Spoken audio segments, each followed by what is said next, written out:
I determined the width of some of these box pleats down inside of this section, and you can see what they did right there in order to make theirs. So I just added for each one of the pleats as I drew out right here. And what I'm going to do now is take my scissors, try not to step on my helper down there. I'm going to notch out my little spots.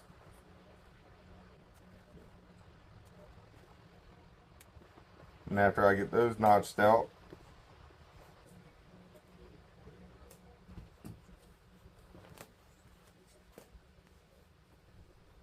I'll flip it over like this.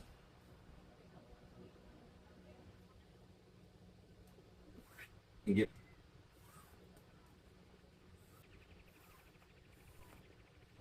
Alright, now that I got that done, I can stick it right back on my piece of foam I got cut out.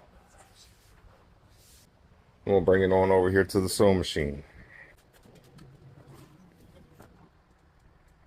The way I'm going to get started is I'm going to get everything kind of centered on my piece of foam right here.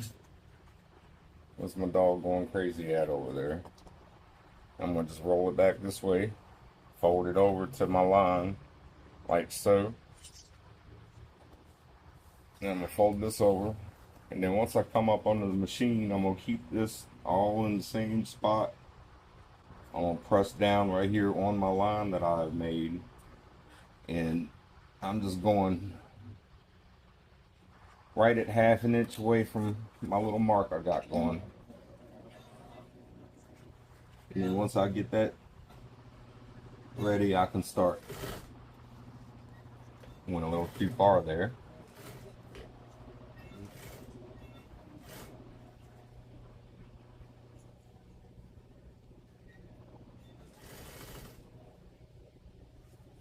Keep it pressed down as you go along.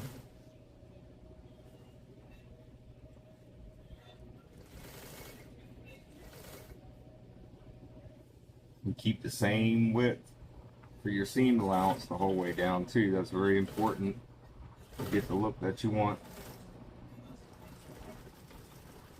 Because if you don't keep it the same width all the way down, you will be able to tell when you go to put the seat together. And then fold that one back over and repeat the process going this way.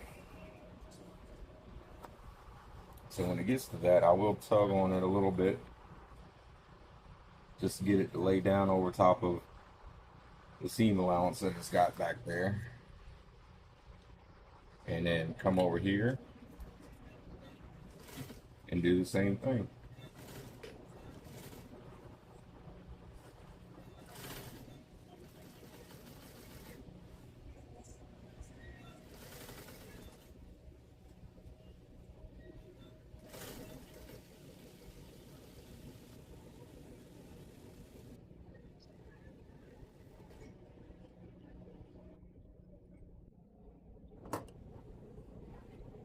This will be the last one right here.